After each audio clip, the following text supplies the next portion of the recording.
Би 10 кг хассан, хамгийн амархнаар буюу гурил будаагаа хасаагүй, дэглэн бариагүй, дээрэс нь хит их ачаалал өгч стресстэйгүйгээр турсан 10 арга та бүхэндээ өнөөдөр хуваалцъя. Та энэ бичлэгийг дуустал нь үзээрэй. Хитрхи их төвчих хэрэггүй, зовж гүрэх хэрэггүй, махрах шаардлагагүйгээр турах аргыг мэдэх болно. Би анх 75 кг байсан, маш том. Одоогийн биетэй харьцуулахад бол хөнгө, хавантай байсан. Тэгээд тэр үедээ дөнгөж оюутан ахуй настай буюу 19-20 настай үедээ ийм өндөр жинтэй байсан. Тэгээд эндээсээ маш их хэмжээгээр ичдэг байсан. Өөрийгөө одоо илүү нарийнхан харагдуулахын тулд хөвлөө хэсгээрээ цамц уух ч юм уу тиймэрхүү маягаар ингэж ханддаг байсан. За турахын тулд маш олон зүйлийг оюутан ахуй насндаа хийж үзлээ. 4 жилийн туршид би маш олон багш нартай байж үзсэн, дэглэн барьж үзсэн, эрүүл хооллож үзсэн. За тэгээд дасгал хөдөлгөөнийг тууштайгаар хийж үзсэн боловч үр дүнд огт хүрээгүй. Энэ талаар бол би найзтай хэлээ тухайн үедээ бүр уйлж байсан байхгүй юу. За би ингэж өөрийгөө мэддэг хүн, би өөрийгөө 24/7 хардаг хүн байж чи одоо жингээ хасна гэж худлаа яриад шүн доминоос захиалаад идчихдэм шүү дээ.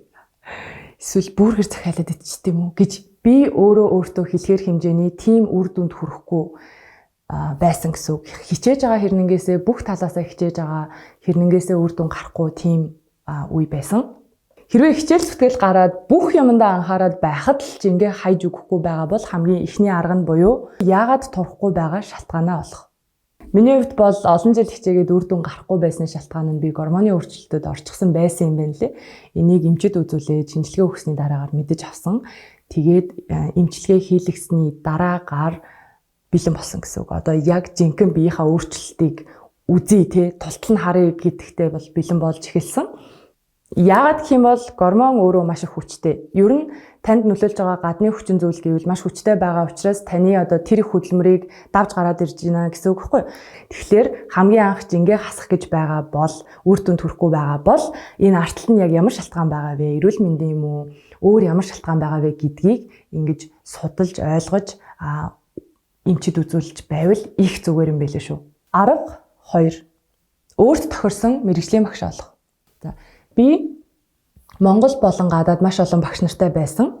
Биетээр болон цахимаар сургалтуудыг тогтмол авдаг байсан. За тэглээгээд гоё биетэй байлаагээд багш нар өөрсдөө багш гэсэн мэргэжлийн гэсэн үг бас биш юм бэлээ. Багш нарын арга барил болгон өөр байд юм бэлээ. Зарим багш нар макро, микро шимт хичээл дээр анхаардаг байхад зарим багш нар зүрхний цохилт дээр маш их анхаардаг. Өндөр хичээл өгөөд буулгах гэх юм уу зарим нь үнэхээр биед хөнгөн аргаар хүнийг тураадаг бол зарим багш нар шууд огцом ачаалал өгөх гэх мэтчлэн байдаг. Ялгууртай. Тийм учраас та өөртөө тохирсон арга барилтай багшийг сонгоорой гэж хэлэхээр байна. Хэрв багш нь танд таарахгүй, тохирохгүй байгаа бол тэрэн дээр санаа зовох шаардлагагүйгээр өөртөө тохирсон арга барилтай, өөртөө тохирсон хүнийг олтлоо бас яг өөртөө цаг хугацаа өгөөрэй. Энэ тал дээр уян хатан байгаарай гэж хэлэхээр байна. Би яг өөртөө таарсан багшигаа олтлоо 4 жил зарцуулсан. Тэгэл тэрнээс өмнө янз бүрийн багш нарын зөвлөгөөг дааж ингэж явдаг байсан.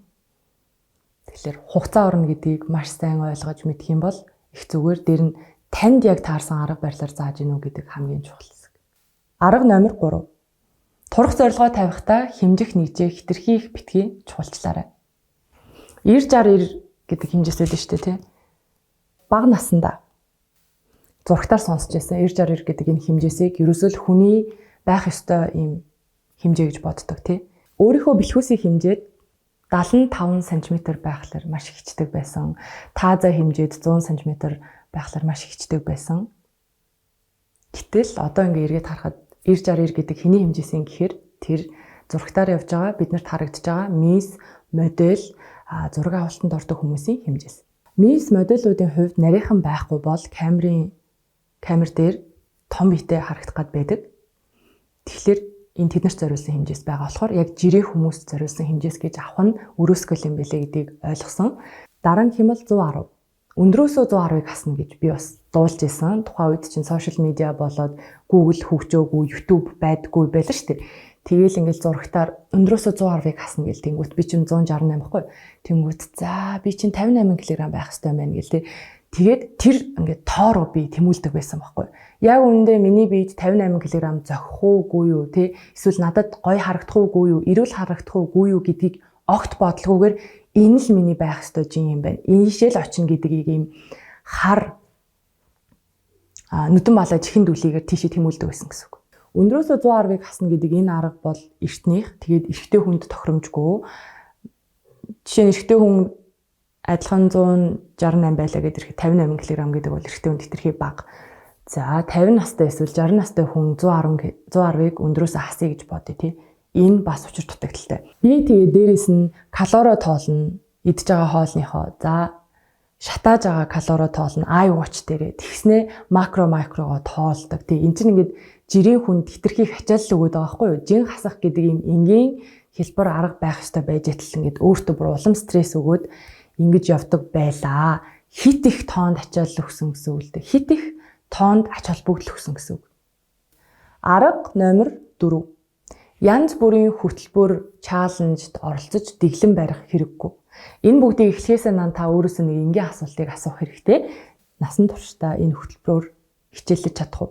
За энэ чаленжд орсноороо би насан туршдаа энэ чаленжийг хийсээр байж чадах уу гэдэг асуултыг тавиад хариулт нь хэрэг үгүй гэж байвал магадгүй та ийшээ орох шаардлагагүй гэсэн үг. Чадахгүй гэж хариулж байгаа тохиолдолд энэ өөрөө танд богино хугацааны үр дүнгүйг нь тэгээд хэсэг хугацаанд жин хасчаад буцаад нэмэх юм аюултай, эрсдэлтэй байдаг. Би нэг удаа хүч будааны дэглэм барьж илаа л да. За амьдралдаа хамгийн ихний болоо эцсийн удаа миний барьсан дэглэм. Өдөрт 3 удаа 100 г-аар хүч будаа идэнэ. Тэгээд хажуугаар нь зөвхөн ус ууна. 7 хоногийн дэглэм байсан 4 кг хассан. Дэглэм дуусаад 7 кг нэмсэн. Тэгэхээр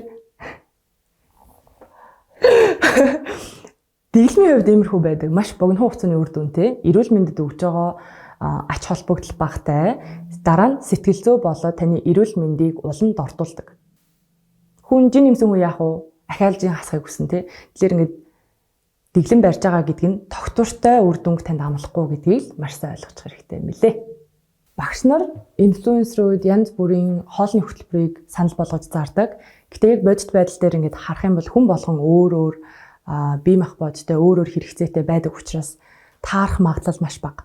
Тэгээ дээрэс нь хин нэгний бэлдсэн байж байгаа юм хөтөлбөрийг дагаад явна гэдэг маш хэцүү байдаг. Маш хэцүү байдаг. Тэгэхээр эдгээр хүмүүсийн реклам болон зар сурталчилгаанд битгий автаарай. Яагаад гэвэл програм дууссаны дараагаар та жин нэмэх эсвэл хасах гэдгийг тэр хүнд огт хамаагүй байдаг учраас. Маш олон дэглэм байдаг. Keto, intermittent fasting, Mediterranean diet, carnivore diet гэдэг тий.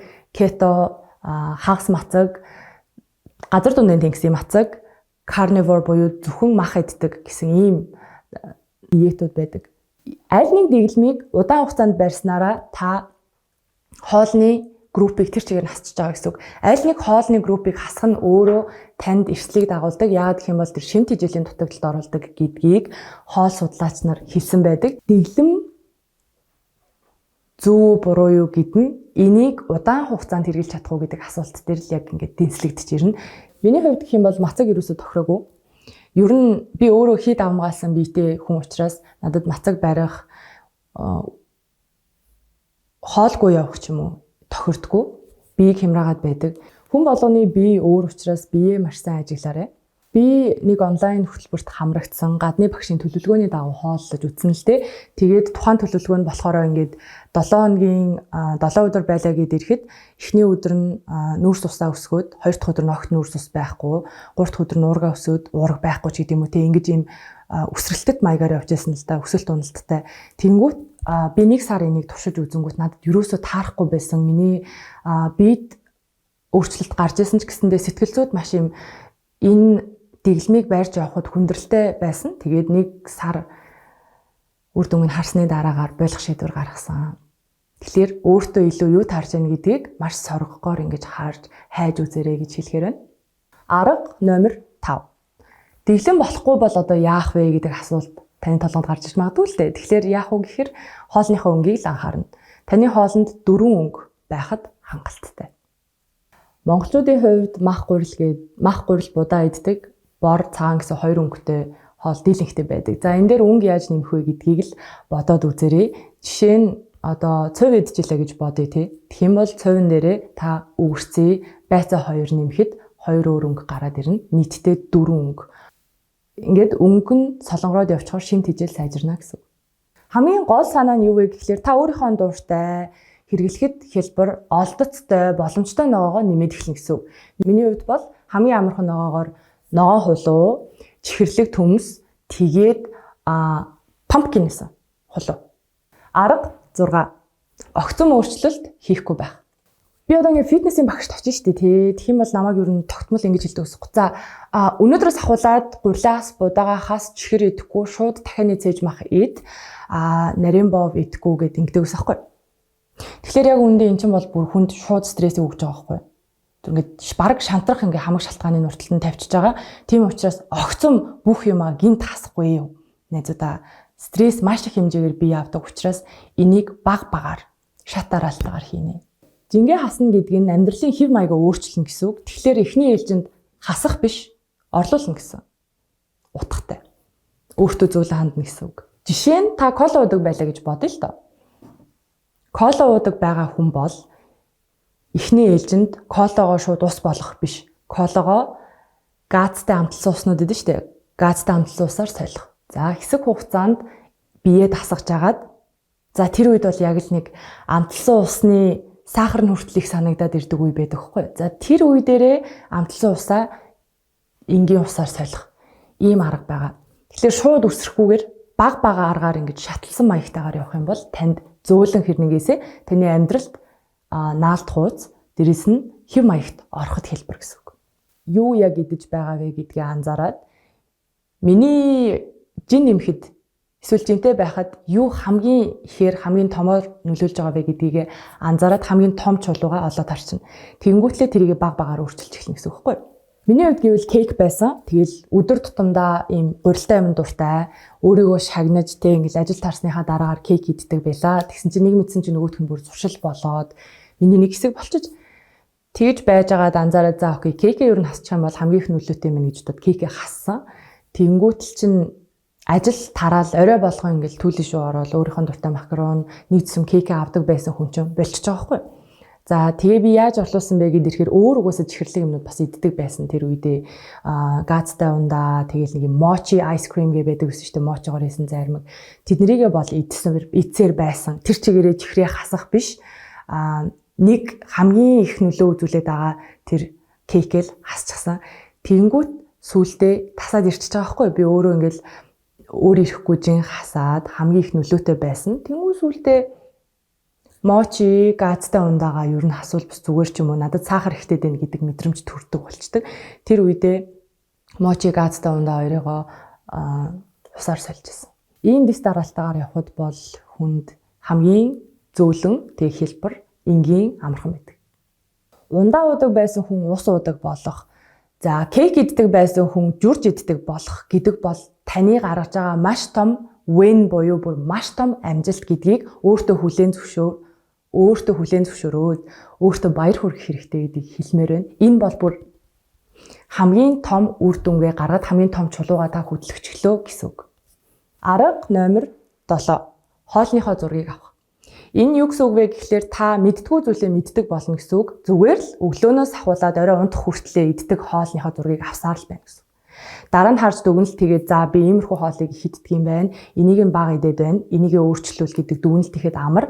Тэгээд дээрэс нь хин нэгний бэлдэж өгсөн бэлэн одоо дэглэмийг дагахаасаа илүүтэй та өөрийнхөө хэв маягийг, өөрийнхөө хооллолтыг л баг багаар өөрчлөхөд дэмтэй учраас хамгийн үр дүнтэй. Миний хувьд бол би чинь гуриланд маш дуртай хүн байсан байхгүй юу? Ерөөсө өдөрт нэг талхал идэхгүй бол ингээ ерөөсө болтгүй хүн байсан байхгүй. Би энэ аргыг өөртөө хэрэгжүүлээд сүүлийн 7 хоногийнхоо эзэн хоолыг харж анзаархад нөөц ус маш их хэмжээгээр авдаг байсан буюу гурил будаа хэтрүүлээ хэрэглэдэг байсан. Уурга бага авдаг байсан. Мах болоод төфүү ч юм уу бага иддэг байсан. Тэрийгэ уурга нэмээд нөөц усаа багасгасан. Энэ нь бол яг өөрөө өөртөө тулсан, яг өөрөө өөртөө хүлээн зөвшөөрүүлж байгаа ийм үйл явц болсон. Зарим тохиолдолд бид нэр ингээд би эрүүл хоолдог гэж хэлсэн юмнээсээ амир их зүгийн балет идэх ч юм уу тий. Эсвэл самрыг хэтрүүлээ эргэлдэг ч юм уу тийм байдаг. Тэгэхээр яг өөрийгөө толтой харж ийн л гэсэн үг. Арга номер 8. Шимт хижээл. Бид наана ингээд чихэрлэг мэдмээр байгаа, торт идмээр байгаа ч гэсэндээ яг цаанаа бол тэр юмараа үлсдэггүй юм билээ. Энэ зүгээр танд шимт хижээл дутагдж байна гэдэг тохио гэдгийг ойлгочиход их зүгээр. Уураг, нүүрс ус, тос, эслэг гэд байгаа. Тэгэхээр уургийг бол зөвхөн махнаас авах гэхээсээ илүүтэй төрөлжүүлэх хэрэгтэй. Тэгэх юм бол танд илүү сонирхолтой болж өгнө. Жишээ нь үхрийн мах, дахианы мах гэдэг байсан бол одоо төфү нэмж болно, уургийн их усүр юу байна тэрийг судалж агаад нэмжиж болно. Өөрийнхөө илүү сонирхдаг уургийг нэмнэ. За дараачих нь гэх юм бол тос. Тосон дээр бол зөв тосыг авах хэрэгтэй. Монголд хамгийн тохиромжтой гэх юм бол шар тос, самарнууд бүх улиралд байж идэг. Тэгээд гарын дор хаанаас ч болтдог. Эслэг гэд ирэх юм бол жимс болон ногоонуудаа идэх хэрэгтэй гэсэн үг. Нүүрс усаа төрөлжүүлнэ гэдэг нь бол та өмнө нь гурил будаа иддэг байсан бол одоо күскүс будаа, шар будаа, чихэрлэг төмс нэмж болно. Илүү баялаг болоод сонирхолтой, тэгсээр нэгсээ шимт хижээл сайтай аппетит хөдлөхөөр болно гэсэн үг. Хоолой шарах тосоо зөв тосыг сонгох хэрэгтэй. Тэр нь гэмтэж хор болдгоо тосыг. Жишээ нь оливын тос гэдэг юм бол салаатн дээр маш зөв бид тижэл болдог. Гэхдээ оливын тосыг халаахад хор тавдар үүсгдэг. Аюултай учраас авокадо тос, дээрэс нь нарийн модны самрын тос буюу өндөр градус тэсвэртэй тийм тосыг өөрсдөө сонгоод судалгаагаа хийгээд авчих юм бол эрүүл мэндэд нэм сайн. Авокадо тос үнэтэй санагдаж магадгүй. Гэхдээ энэ таны гэр бүлийн 1 сарын хэрэгцээ байлаа гэж бодоход яг энэ үнээрээ жимс аваад 1 өдөр хэрэглээд дуустдаг. Тэгэхээр одоо үед бол эрүүл мэндэд хийж байгаа хөрөнгө оруулалт гэж харуул илүү тустай. Тос сайн гэж ойлгоод хэтрүүлэн хэрэглэж бас болохгүй. Жишээ нь би өглөө шар тос буцлуусанд уулаа гэж бодъё л да. Дараа нь өглөөний хоолоо авокадотой идчихлээ гэж бодъё. Өдрөн самар ирлээ гэх юм бол эднэр нийлээд тос хэтэрж ийн гэсэн үг. Тос өөрөө калори маш өндөртэй учраас таныг тураах биш, эсрэгээрээ тархалуулна. Хэмжээндээ зохистой хэрэглэх юм бол таныг жим барих болоод эрүүл мэндэд сайн нөлөөтэй, хэтрүүлэн хэрэглэх юм бол таныг тархалуулна. Арга номер 9. Уламжлалаа дагах. Хоол хүнс гэдэг бол маш өргөн сэдв. Бид сайн юм дэлхийд даяар маш их хэмжээгээр байгаа. Би та бүхэнд энийг ойлгомжтой болгохоор нэг жишээ хэлээ л да. Хойд туулын цагаан баавга бид сайн гэд тайгын баавганы хүнсийг хэрэглэдэг үү те. Мөн арслан бид сайн гэд жимс иддэг үү. Үүнтэй адилхан та яг хаана төрсөн бэ, хаана өссөн бэ гэдэг маш чухал. Яг тэр төрж өссөн газрынхаа шимт хижээлтэй хүнсийг хэрэглэх нь үр дүнтэй гэсэн үг. Монголд ургадаг жимс, цацраган, ансны навч, Монгол малын мах, Монгол гурил биднэрт хамгийн сайн таарна гэсэн үг. Бүр тэгж ярих юм бол Монгол уламжлалт ангах ухаанаараа гурилтай шүл, хийцтэй цай, ясны шүл, хорхог хүртэл хэмжээндээ идэх юм бол им болдог. Эдгээр нь биеийг шимжүүлэн, түлжүүлж, дархлааг дэмждэг. Мэдээж соёлтой орны хоол хүнсийг хэрэглэхгүй л яах вэ? Гэхдээ уламжлалаа давхар авч явж байх юм бол бидний биед нэн тустай, эрүүл мэндэд нэн тустай гэдгийг ойлгочиход болно. Хамгийн гол нь баланс. Арга номер 10. Ярах хэрэггүй. Амьдралын хэв маягаа өөрчлөнө гэдэг бол урт хугацааны зорилго. Ингэж чадсанаар та эргэж тархлахгүй. Би 6 сарын хугацаанд 10 кг хассан. Энэ бол 8 жилийн өмнөх түвх. Гэхдээ энээс хойш амьдралын хэв маягтаа оруулсан байсан учраас жингээ нэмээгүй. Мэдээж эмэгтэй хүмүүсийн хойно 1-3 кг-ийн хэлбэлцэлд орж идэг, орчин нөхцлөө солих, эсвэл эрүүл мэндийн асуудалтайгаар. Гэхдээ сүүлийн 2 жилд би одоо байж байгаа жиндээ доктортойгоор байх аргыг олсон. Өмнө нь би зөв багшаа ол гэж хэлжсэн. Энэ 6 сарын туршид юу болсон бэ гэхлээр хамгийн ихний сар бол яг би дасгал хөдөлгөөн хийгээд байгаа юм болов, фитнес хийгээд байгаа юм болов гэж бодтол бүр үнэхээр хөнгөө явж исэн. Би илүүдэлжинтэй байсан, гэтэл намайг бүр нэг ширхэгч удаа зам дээр гүйлгэж байгаагүй. Бүр ингээд бодох юм бол амар сонирхолтой. Гэтэ үр дүнгийн би мэдэрсэн учраас хэлж байна. Энэ хугацаанд зөвхөн эрчтэйгээр алхсан. 2 дахь сараас ачааллаа нэмж эхэлсэн. 3 дахь сараас хүмүүст ажиглахдгууц үр дүн гарч эхэлснийг би анзаарсан. За тэгээд 6 сарын дараа юу болсон бэ гэхээр би өөрөө ингээд мисс болсон байдгийн. 75 кг-аас 65 кг болтлоо жингээ хассан. Тэгээд мэрэгжлийн багштай яг өөртөө таарсан багштайгаа хичээллээд ирэхээр богинохон хугацаанд чанартай үр дүнд хүрдэг юм байна гэдгийг ойлгосон. Жишээ нь өмнө нь бол би 3 цаг хичээллээд тийм сайн үр дүнд хүрдэггүй байсан бол энэ удаад 1 цаг 20 минут хичээлснээр илүү үр дүнд хүрсэн. Мэргэжлийн багш бол хүнээ сайн мэдэрдэг, системчлэн арга барилтаагаар эрүүлэр зөв жинг хасаж, булчин нэмдэг, өөхийг хасдаг юм бэлээ. Тэгээд одоо бол манай багш надад болтгой байсан л да. Хоолтын хувьд гэх юм бол намайг ерөөсөө зовоож байгаагүй, шууд энийгээ хас гэж хэлж байгаагүй, хурц дэглэн барихыг шаардаж байгаагүй. 7 хоногт 1 удаа хүссэн хоолоо иддэг байсан. Инхээр ер нь их дажгүй үр дүнтэйгээр 6 сарыг давсан. Дээрх аргуудыг би бүгдөө хэрэгжилж утсан болохоор та бүхэн ч гэсэндээ туршиж үзээрэй. 2025 оны хувьд гэх юм бол би өөртөө гоё зорилго тавьчихсан байгаа. Биеэ илүү чирэг, чанартай болгоё гэд. Ийм байдлаар амьдралын хэв маягаа өөрчилж чанаржуулаарай. Тэгээд нойроо сайн аваарай. Биедээ зөөлөн хандаарай. Өөртөө тохирсон арга барилыг заавал олж аваарай. Яагаад гэвэл таны арга барил зөвхөн танд л тохирно. Ингээд өнөөдрийн бичлэгтээ надтай хамт байсан та бүхэндээ баярлалаа. Аль арга нь хамгийн их таалагдсан бэ гэдгийг доотлын комент хэсэгт бичээд өгөөрэй. Subscribe дараагүй байгаа бол заавал subscribe хэсэгт дараад таалагдсан бол like and share. Дараагийн бичлэг хүртэл түр баяртай.